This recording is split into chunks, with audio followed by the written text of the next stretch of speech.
how are you all? वालेकुम अस्सलाम ma'am. अल्हम्दुलिल्लाह मैम, आप कैसी हैं? जी मैं बिल्कुल ठीक हूँ और अल्लाह हम सबको ठीक ही रखे। आमीन। सुमा आमीन।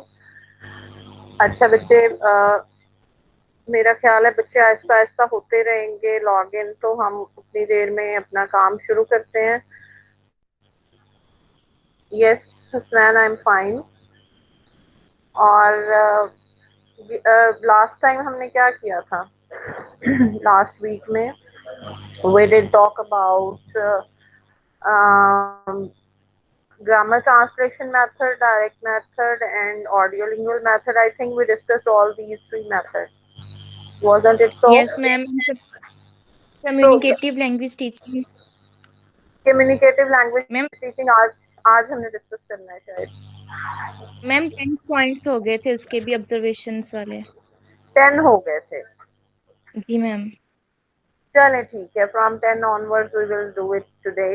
But before we start it, I want you to recapitulate all the three methods we discussed last week, because it's necessary to connect it with the previous ones. जी बच्चे, जीटीएम के कोई फ्यू पॉइंट्स जो main थे वो बताएं, जो differentiate, मतलब points इस किस्म के जो डिफरेंशिएट कर सकें between these methods.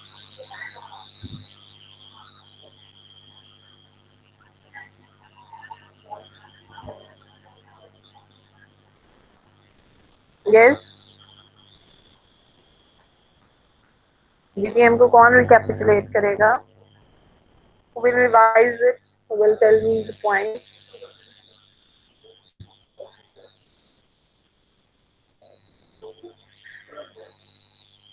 Nobody is there. Zumla, you are in front. Yes, ma'am. Can you add something about Yes, ma'am. GTM? Yes. Ma'am grammar translation method में हमने देखा था कि बच्चे जो है रीडिंग कर रहे थे हाँ और उसके अंदर जो टीचर है वो अथॉरिटी था। और हाँ मतलब कोई बच्चा अगर कहीं पे करेक्ट आंसर मतलब रॉन्ग आंसर दे रहा था तो टीचर उसको करेक्ट कर रहा था। हाँ। और हमने देखा था कि उससे हम डिडक्टिव अप्रोच यूज कर रहे थे। वहाँ पे Yes. रूल्स दिए थे स्टूडेंट्स को और उनको हाँ सेंटेंस दिए जाते थे, एग्जांपल्स, और उन्हें बोला जाता था कि इस पैटर्न को फॉलो करते हुए फर्दर वो सेंटेंसेस जो है उनके स्ट्रक्चर बनाएं। हाँ। And it's a traditional method, it's a classical method, it's the most economical method. It yes can ma'am. absorb a large number of students, and it makes use of literature. ठीक है, इसका जो subject matter होता है, the content we use to teach the students is most of the time literature, because they believe that if we teach literature to the students, language can be learned through literature. So here is a message from Vakar. Vakar, what do you want to say? Required. अच्छा, आपने काफी सारी चीजें, focus on grammar plus structure, reading and writing field. Yes. Oh, it focuses only on reading and writing, so the two other skills are ignored. Listening और speaking को ignore किया जाता है. Yes, no equipment required, therefore we call that it's the most economical method. ठीक है, now we jump to the second one, direct. और भी इसमें बहुत से detail हैं, but we are just, because we are just revising that, so it's enough what we have done. So go to the second point, the second method, direct method.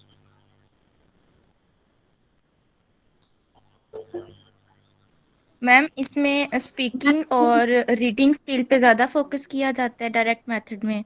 हाँ और inductive approach use की जाती है। और cultural जो है activities उन पे फोकस होता है, उनके ज़रिए लैंग्वेज जो है वो सिखाई जाती है। और इसमें L2 जो L1 जो है उस वो अलाउड नहीं होती, सिर्फ L2 ही में बात की जाती है ज़्यादातर। और इसमें रियलिया जो है उसके जरिए मतलब वो ऐसे models short form of real things जो हैं मतलब चार्ट मैप्स वगैरह उनके जरिए मतलब लैंग्वेज सिखाई जाती है। और और मैम ये मेंटलिज्म से थोड़ी रिलेट करती है मतलब थोड़ी सी फेमिलियर है। Yes, with and naturalism. Naturalism will be the most appropriate word, I think.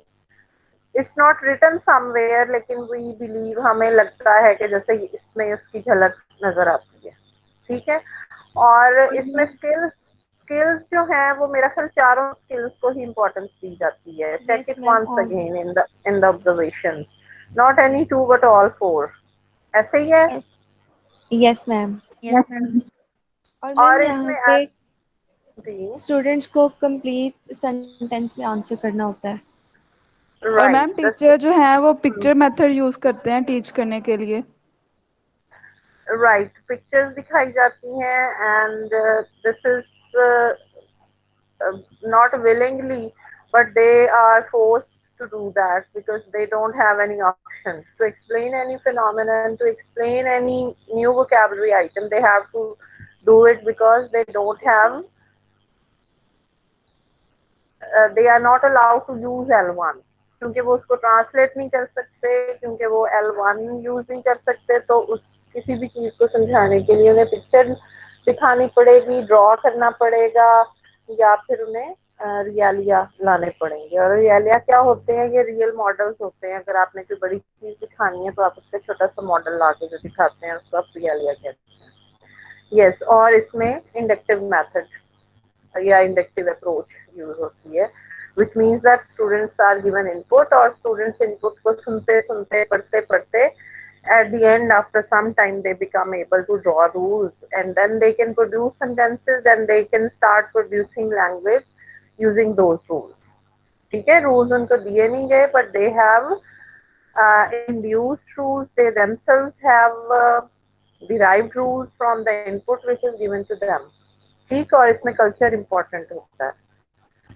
Yes, next क्या था? And it is called direct method because the um, language learner, because the yes L1 allowed नहीं होती, because the learner is, it's imposed on the learner that he or she has to think in L2, उसको सोचना ही L2 में है।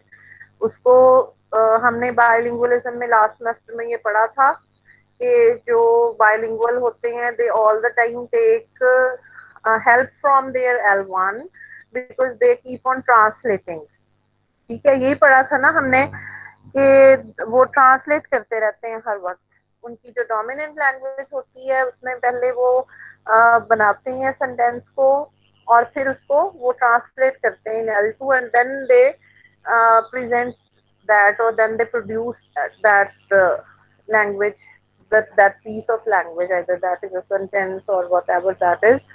तो इसमें उस habit को खत्म करने की कोशिश की जाती है। They try to make the L2 dominant and they try that the language learner starts thinking directly into L2 instead of taking help from L1. चलिए अब हम नेक्स्ट पे चलते हैं। What was your next method? Ma'am audiolingualism. Audiolingualism था ये, and audiolingualism again uses inductive approach. ऐसा ही है ना?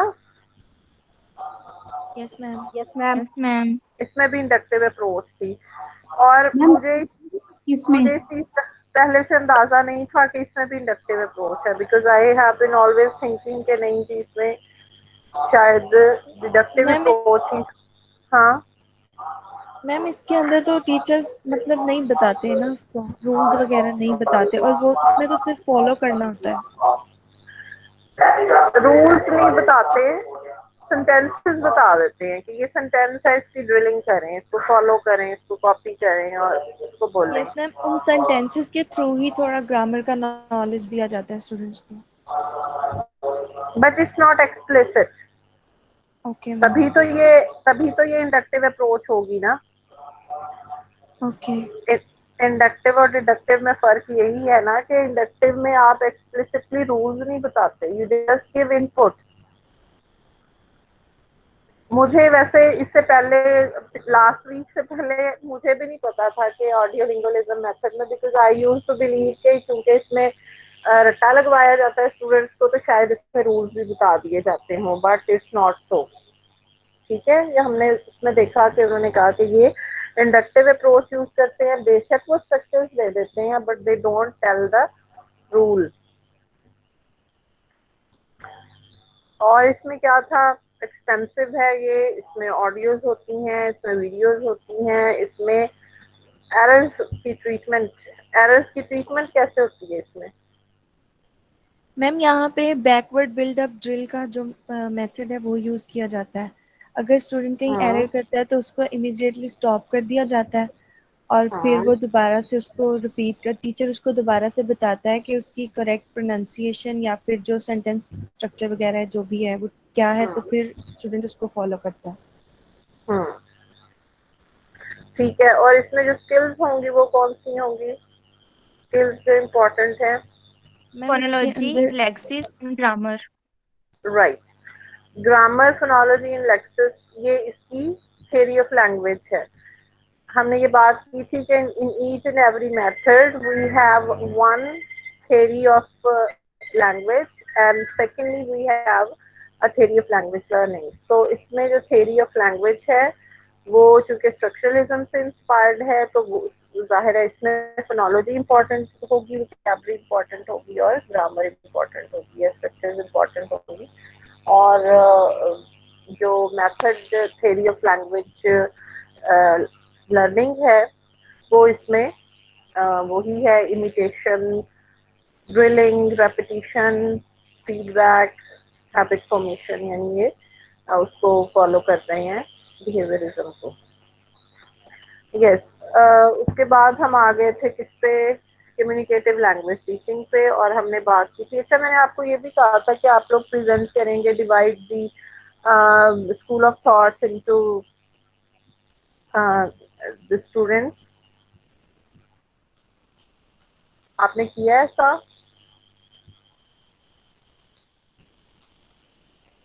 कहा था ना मैंने?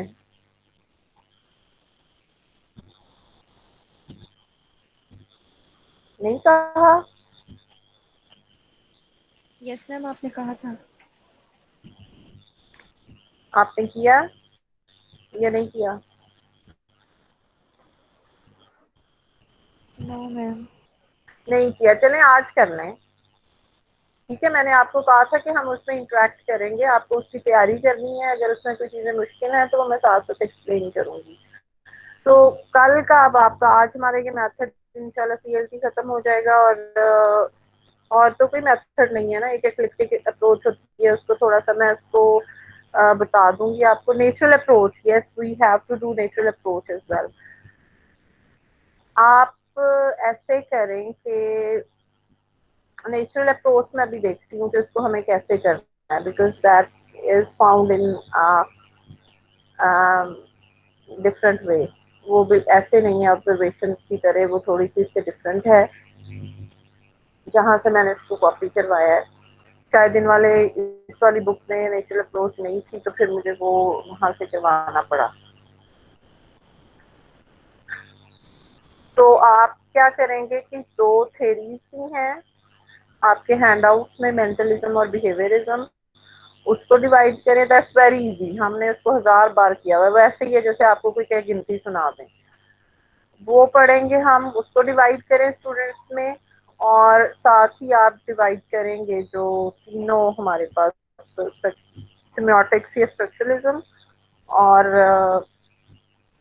चॉम्स्की लिंग्विस्टिक्स और फंक्शनलिज्म, इन तीनों के मतलब बहुत ज्यादा भी नहीं, बहुत थोड़ा भी नहीं। ठीक है, उसको डिवाइड करें, और कल हमने जो अपना काम करना है वो हमने स्कूल ऑफ थॉट्स पे करना है और थ्योरीज पे करना है। आप उसको प्रेजेंट करेंगे, और उसमें जो चीज़ें अगर कोई मुश्किल आती हैं, मेरा ख्याल है एक्सप्लेन सब कुछ पहले हो चुका है, लेकिन फिर भी if there is any need of explanation तो I will do that at the spot. ठीक, that's not a sort of presentation, you have just to give that a read, एक दफा पढ़ना है आपने। अच्छा 10 तक हो गए थे हमारे कम्युनिकेटिव लैंग्वेज टीचिंग के, और कम्युनिकेटिव लैंग्वेज टीचिंग में हमने बात की थी कि हम जो स्कूल ऑफ थॉट है फंक्शनलिज्म उसको इसमें अप्लाई करते हैं, और इसमें थ्योरी ऑफ लैंग्वेज ये होती है कि language, the purpose of language is to communicate, language is communication, ठीक है। एंड और इसमें क्या किया जाता है कि इसकी जो थ्योरी ऑफ लैंग्वेज लर्निंग है वो ये है कि स्टूडेंट्स को पुट कर दिया जाता है इस सिचुएशन में कि वो खुद से लैंग्वेज को यूज करें, जो उनके डेली लाइफ के टास्क हैं उनके थ्रू लैंग्वेज को सीखें, practice daily life language task. Yes 11th इसका पॉइंट है, and the 11th point is the students are to do a role play, they are to imagine that they are all employees of the same company. It can happen that the people, or it might be possible that the people जो उस language learning class में थे वो किसी company में जाने के लिए language सीख रहे हों, मतलब all of those people are supposed to use language in a company। तो अब उनको क्या किया गया कि उनको कहा गया कि आप खुद को कंसिडर करें कि आप एम्प्लॉयज हैं एक ही कंपनी के, और आप रोल प्ले करें, उन्हें कोई टास्क दे दिया जाएगा और उस पर वो आपस में बातचीत करेंगे। And the principle behind it is that the social context of the communicative event is essential in giving meaning to the occurrences. The teacher reminds the students that one of them is playing the role of the boss and that they should remember this when speaking to her. ठीक है, उसके role के बारे में teacher बता रही है और कह रही है कि तुम बॉस हो और जब भी तुमने बात करनी है you have to consider yourself a boss.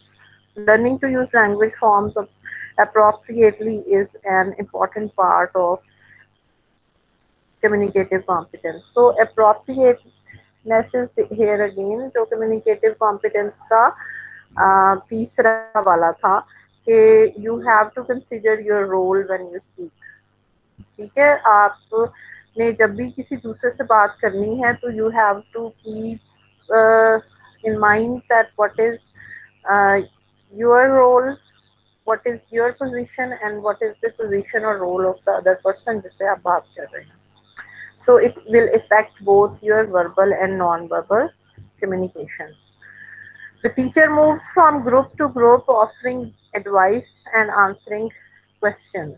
अब conversation हो रही है ग्रुप्स के दरमियान में और टीचर जो है she goes from one group to another and she observes the students conversating, and if there is any problem or if there is any question she answers the questions. The teacher acts as a facilitator in setting up communicative activities and as an advisor during the activities. So what is teacher's role? Teacher is an advisor and a facilitator for communicative activities. The students suggest alternative forms they would use to state a prediction to a colleague. In communicating, a speaker has a choice not only about what to say but also how to say it. So students can use the forms. ये बात हमने पीछे भी शायद कहीं आई थी कि students के पास लिबर्टी होती है कि वह एक बात को जिस तरह से मर्जी कह दे, जिस भी सेंटेंस स्ट्रक्चर को वो यूज करना चाहें they can do that. They are independent to use language. After the role play is finished, the students elicit relevant vocabulary. The grammar and elicit होता है किसी भी इंफॉर्मेशन को हासिल करना, उसको वैसे तो हम elicit उसको कहते हैं जो कि implicit वे में किसी चीज को एक्वायर करना, इंफॉर्मेशन हासिल करना या किसी चीज को कुरेदना. The grammar and vocabulary that the students learn follow from the function, situational context, and the roles of the interlocutors.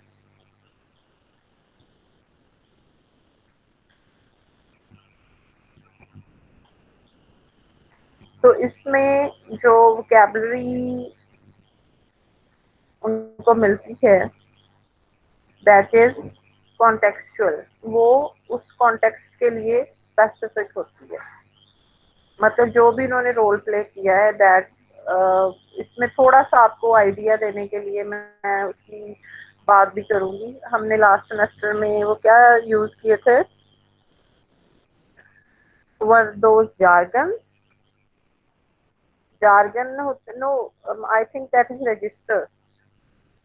so this is something like register कि आपके जो vocabulary है वो चेंज होती है according to the situation and according to the role you are playing. So this is some reference to that thing. For their homework क्या मिला है उन्हें? The students are to listen to a debate on the radio or watch it on television. कोई debate होनी है which has actually to be happen. जैसे वो TV पे चल रहा होता है ना कि आज रात इतने बजे ये देखें, आज रात इतने बजे ये देखें, तो वहां से टीचर कोई चीज एक सेलेक्ट करता है या करती है एंड इन्फॉर्म द स्टूडेंट्स कि आप सब लोगों ने आज रात इतने बजे ये वाला प्रोग्राम देखना है and that will be another input. ठीक है, वो प्रोग्राम L2 में होगा और वो एक और इनपुट होगी जो कि आपके नेचुरल एनवायरनमेंट में से होगी. That will be realistic. तो आप बच्चे जो हैं वो उसको भी सुनेंगे. तो प्रिंसिपल क्या है इसका? Students should be given opportunities to listen to language as it is used in authentic communication. Authentic communication is again the communication which is real. Real और authentic both are the same thing. मतलब what is happening in the real life.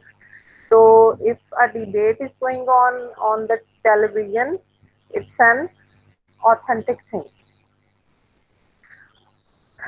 ठीक है, और natural approach को अब हम देखते हैं. इसमें जो रिमेनिंग चीजें हैं वो आपने खुद से देखनी है. ठीक है, रिव्यूइंग द प्रिंसिपल्स और ये सब चीजें आपको खुद से पढ़नी है.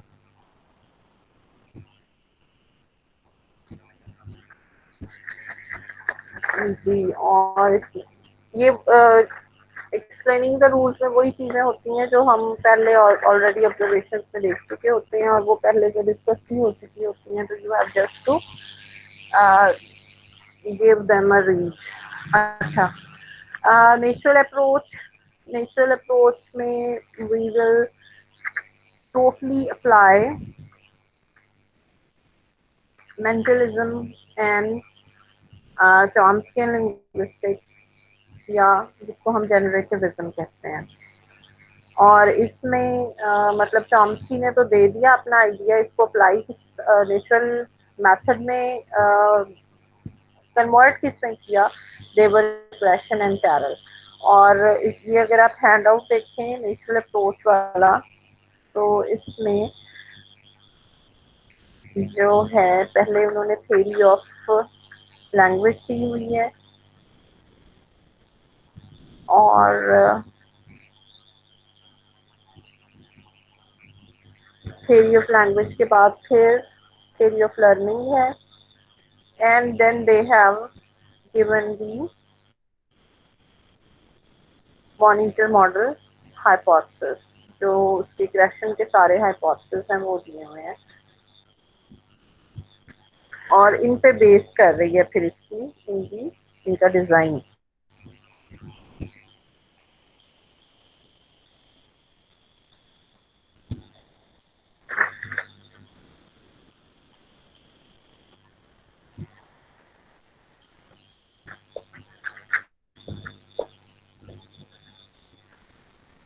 Yes.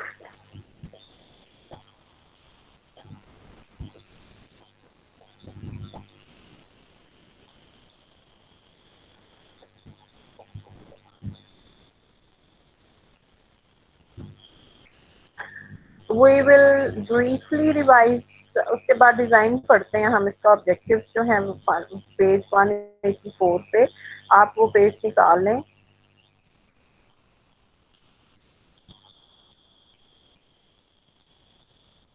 उससे पहले हम we read the conclusions from, ये जो क्या इसका नाम है, क्वेश्चन के हाइपोथेसिस हैं, उनके कंक्लूजन्स दिए हुए हैं पेज 183 पे, कि how these hypothesis are applied in language teaching. वो हम रीड करते हैं, then we will jump to the next page. Number 1 जो है वो है, do you have you reach this page? It's page 183, आपका जो नेचुरल अप्रोच का। Yes, ma'am. ठीक है, तो 183 के बॉटम में 5 हाइपोथेसिस जो हैं क्वेश्चन के, जो हमने पहले दिन किए थे, उनकी इम्प्लीकेशन दी हुई है कि टीचिंग मेथड्स में उनकी क्या इस पे नेचुरल अप्रोच पे उसकी क्या इम्प्लीकेशन होगी। The first one is, as much comprehensible input as possible must be presented। comprehensible input हमने कहा था, जो बच्चे या बड़े जो भी हैं उनके लेवल से 1 स्टेप हायर हो, मतलब जिस लेवल पे उनकी लैंग्वेज खड़ी है उससे 1 स्टेप हायर होना चाहिए उसे। और नंबर 2 पे है, whatever helps comprehension is important. Visual aids are useful as in exposure to a wide range of vocabulary rather than study of syntactic structure। जिस किस्म की इनपुट भी स्टूडेंट्स की को हेल्प करती है, उस किस्म की उनको देनी चाहिए। जो एड्स उनकी हेल्प करती हैं वो उनको देनी चाहिए। अगर विजुअल एड्स हैं तो वो दें, ऑडियो एड्स हैं तो वो दें, जो भी दे सकते हैं। The focus in the classroom should be on listening and reading. Speaking should be allowed to emerge. सबसे पहले आप रिसेप्टिव स्किल्स पे फोकस करें, ठीक है। नेचुरल ऑर्डर भी यही होता है ना, नेचुरल ऑर्डर में भी बच्चा जो है वो सबसे पहले सुनता है और फिर उसके बाद बोलना शुरू करता है। The same order should also be applied on reading and writing. के स्टूडेंट, आप लैंग्वेज लर्नर को सबसे पहले लिसन करवाएं और उसको रीड करवाएं, और जो ऑरल स्किल्स हैं होंगी उसकी, जो बोलने की प्रोडक्टिव स्किल्स हैं वो उसमें ऑटोमेटिकली खुद ही प्रोड्यूस होंगी। इसी तरह राइटिंग भी उसमें खुद ही एमर्ज होगी। In order to lower the affective filter, अब यहाँ पे फीलिंग्स हैं, फीलिंग्स को डील करने के लिए students work should centre on meaningful communication. Communication जो है उसको मीनिंगफुल होना चाहिए rather than on form। Input should be interesting and so contribute to a relaxed classroom atmosphere। Meaningful communication होनी चाहिए, फोकस फॉर्म पे नहीं होना चाहिए, और इनपुट जो उनको मिल रही है, जो चीज़ें वो पढ़ रहे हैं या जो कन्वर्सेशन वो टीचर से कर रहे हैं, दैट शुड बी इंटरेस्टिंग। और क्लासरूम का एनवायरनमेंट जो है रिलैक्सिंग होना चाहिए। इसमें रिलैक्सिंग क्यों होना चाहिए? क्योंकि इसमें हम कॉपी करते हैं उन सब चीज़ों को जो L1 सीखते हुए बच्चे को मैसर होती हैं। तो क्योंकि बच्चा भी रिलैक्स एनवायरनमेंट में सीख रहा होता है, उस पर क्लासरूम पर कोई प्रेशर नहीं होता, तो इसमें भी वही चीज़ें फॉलो करनी है। ये इसके ऑब्जेक्टिव्स हैं।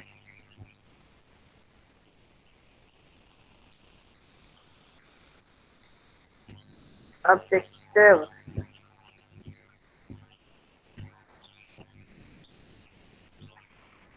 ये नहीं, सिलेबस देख लेते हैं हम इसका।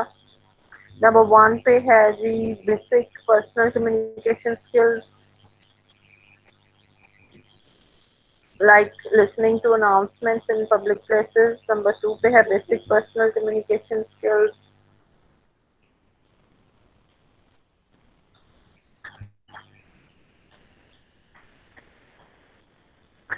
आई थिंक दैट इसमें मेरे पास जो हैंड आउट पहले वाले थे उसमें मैंने काफ़ी चीज़ें कट की हुई थी और उसमें मैंने सिर्फ वही रखी हुई थी जो हमें चाहिए हैं।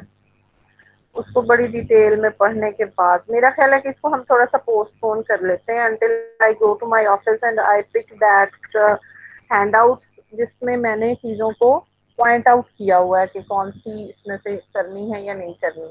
For the time being you just have to keep in mind कि नेचुरल अप्रोच जो होती है वो फॉलो करती है जनरेटिविज्म को, और इसमें सारी की सारी वही चीज़ें अप्लाई होती हैं जो कि L1 सीखते हुए जिस किस्म का एनवायरनमेंट एक बच्चे को दिया जाता है वही सारी चीज़ें इसमें देने की कोशिश की जाती है, और इसमें स्टूडेंट्स को इंडिपेंडेंस देने की कोशिश की जाती है। चीज़ें जो मटेरियल सेलेक्ट किया जाता है वो उनकी लाइफ से रिलेटेड और उनकी चॉइस का होता है, और उनका जो इफेक्टिव फिल्टर है उसको मिनिमम हद तक रिड्यूस करने की कोशिश की जाती है। ठीक है, तो बेसिकली इसमें यही चीज़ें होती हैं। And wait until I give you that handout, not the handouts but I will cut the unnecessary things and then we will discuss कि क्या चीज़ें इसमें necessary हैं। और इसमें एंड पे जो रह जाती है, I think I have covered all the methods जो मैंने लिखवाए थे आपको व्हाइट बोर्ड पे। एक एक्लेक्टिक अप्रोच रह गई है इसमें से। I write here the spelling of eclectic approach.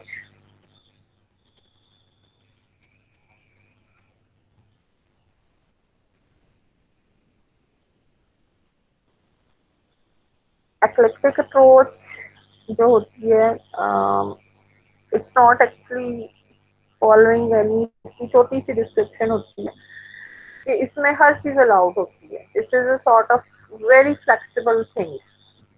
When in a language teaching classroom, our teacher is not following any method, the teacher is not following any particular direction. The teacher is totally independent to choose anything from any method or from any approach. उसका जो दिल चाहे वो जहाँ से syllabus select कर ले, जो मर्जी कंटेंट यूज कर ले, जिस किस्म का मर्जी एक्टिविटीज यूज कर ले, बेशक वो GTM में से उठा ले, डायरेक्ट में से उठा ले, उसमें से ऑडियो लिंगुअल में से, कम्युनिकेटिव लैंग्वेज टीचिंग में से, जहाँ से मर्जी वो सिलेबस उठाए, जहाँ से मर्जी वो एक्टिविटीज उठाए, जहाँ से मर्जी वो थीम्स उठाए। मतलब the teacher is totally independent and this method is very flexible. इसको एक्लेक्टिक अप्रोच कहते हैं, which is not following anything, which is combination of many things. तो टीचर इंडिपेंडेंट होता है इसमें कि वो अपने जो उसको ग्रुप मिला है लैंग्वेज को टीच करने के लिए, उनकी नीड्स को देखते हुए अपनी वो मर्जी से जो मर्जी करता रहे। ठीक है, तो दिस इज एक्लेक्टिक अप्रोच। इसकी छोटी सी जो इस पे चंद एक सेंटेंसेस का नोट भी लिखा हुआ है, वो भी उन्हीं हैंड आउट में ही है जो न्यूट्रल अप्रोच के हैं। तो I will send you a picture when I go to my office and that will not be far, कोई 2-4 दिन में I will do that।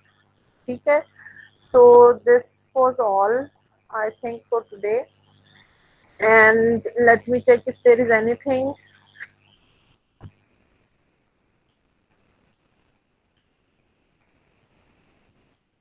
ठीक है, अब कल के लिए आपने डिवीजन करनी है और उस डिवीजन की एक कॉपी आपने मुझे भी व्हाट्सएप करनी है कि ये चीज़ें फलां फलां बंदे को मिली।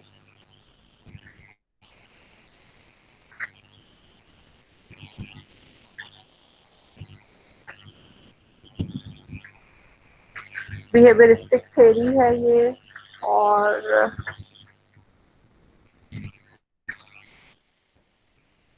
मेंटलिस्टिक थ्योरी भी है। पेजेस इसके उलट पुलट लगे हुए हैं।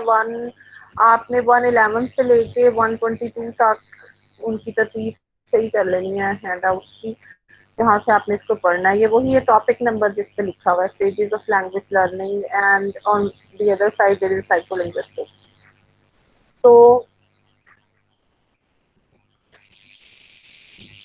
स्टेजेस ऑफ लैंग्वेज लर्निंग नहीं, बल्कि आपने सिर्फ 2 थ्योरीज ही करनी है और साथ में वो वाले जो स्कूल ऑफ थॉट्स हैं। So now if there is any sort of thing you want to discuss, you can, because we are left with some time।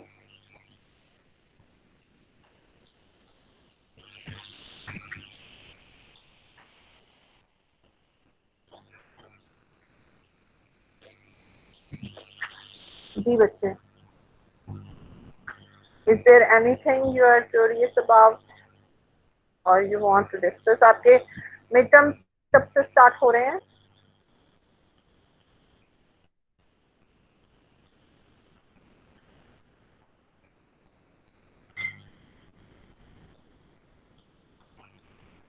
Ma'am 3 मई का सुना था। अच्छा, 3 से हो रहे हैं। मैंने कैलेंडर शेयर किया था, मेरा ख्याल है वकार ने एक दफ़ा मुझसे मांगा था, तो मैंने इसको ईमेल फॉरवर्ड की थी, उसमें से शायद हम इसको कंफर्म कर सकते हैं कि क्या डेट है जिससे स्टार्ट हो रहे हैं हमारे mid term. So I think we have done the course till our mid term. एक आध शायद मैं आपको रिवीजन ही कराऊंगी, मेरा ख्याल है first language and second language acquisition, उसको भी बल्कि आप उसमें डाल लें, because that is very important part, उसको भी प्रेजेंटेशन में डालें। फर्स्ट लैंग्वेज एक्विजिशन को हम यहाँ पे डिसाइड कर लेते हैं कि आपने किन चीज़ों को प्रेजेंटेशन में डालना है, because we have covered the course till mid term, we are now supposed only to revise these things and we can revise through presentation कह लें उसे, या another repetitive discussion कह लें। Behaviorism, mentalism, 3 tools, और क्या है, first and second language acquisition,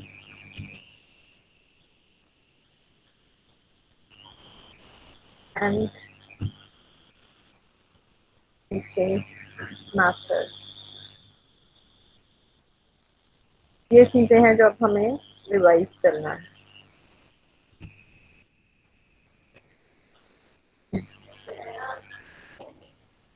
PLC, neutral approach,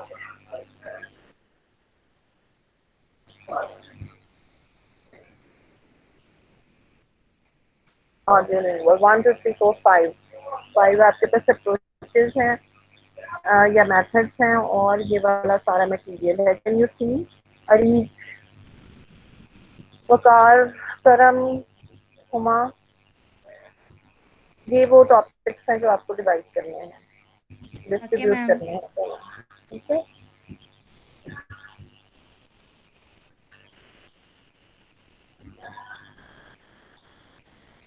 ठीक है, have you noted it? Yes ma'am. चलें, और कोई बात है या फिर हम इसको क्लोज करें अब?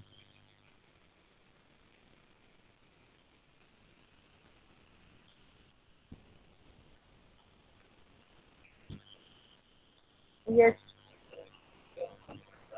Yes Hasnain Mohsin, it is for me as well. एक आध टॉपिक शायद मैं कोई आपको और करवाऊं, लेकिन मोस्टली जो है वो यही होगा, एक आधा करवाऊंगी और टॉपिक कोई इन मेथड स्पीकिंग थ्योरी से हटके।